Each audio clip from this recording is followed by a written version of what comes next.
Hi, it's me again with Corel Roll Tips and Tricks, part 3.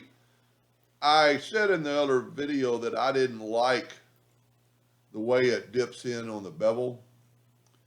So I made a one bevel piece, and now I'm going to make a two bevel piece and kind of show you it is a little bit different.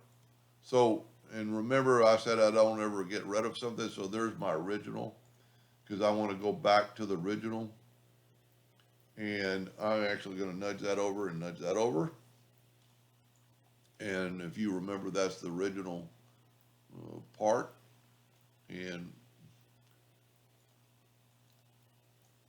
I'm going to nudge that over. And then I am going to left click, right click. And then I'm going to do nothing but rotate it. And then I'm going to Control D and make a duplicate and mirror it. Now I need to get these out of the way, but we're going to do it differently this time. So I'm going to use the Smart Fill tool on red. And this time I'm not going to really nudge it out of the way. What I am going to do is I'm going to make sure, I'm going to make sure this is all one piece. And it's not. Because I need to, well, I'm just going to do it. And a lot of times I don't like getting rid of never mind. I am going to nudge. It just makes life so much easier to nudge, nudge. We can actually, nudge and nudge. And then I'm just going to move these lines. I'm going to nudge these lines out of the way and make life easier. Now I'm going to take this and I'm going to, if you remember, there are two different parts. So now I'm going to go to the effects and bevel. I'm going to use the same bevel. Well, first of all, let's change the color. So let's select both these. Holding down the control button, let's make this one a little pinkish. And I did them both at the same time, so I don't have to do the color eyedropper tool. But now I'm going to only do one at a time on the bevel. And then I'm going to do the inside. And then I'm going to do the outside of the red and the inside of the red.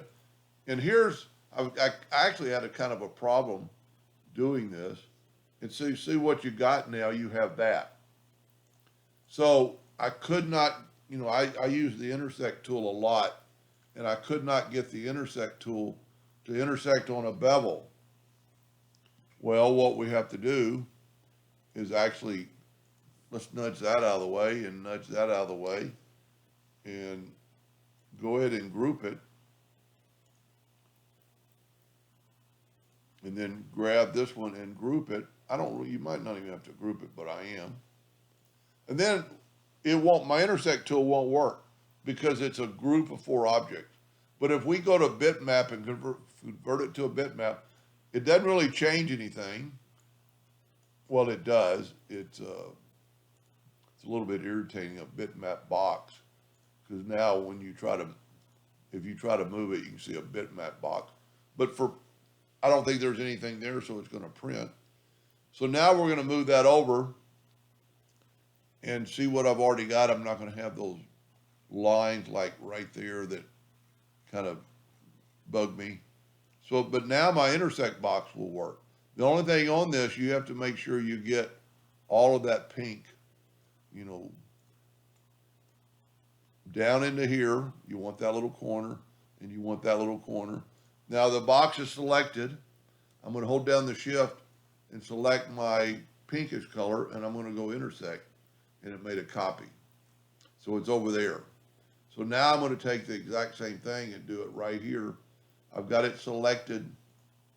I'm really probably need to go down a little bit. I've got it selected, shift select that, intersect, move it over. Now I can get rid of my box and take this pink and go up to object, order, back of page. Sometimes it doesn't work. Object, order, back of page. There we go. Now all I have to do is go over here and make sure they're on the front of the page. They are. So now all I have to do is just move these over. And look at that.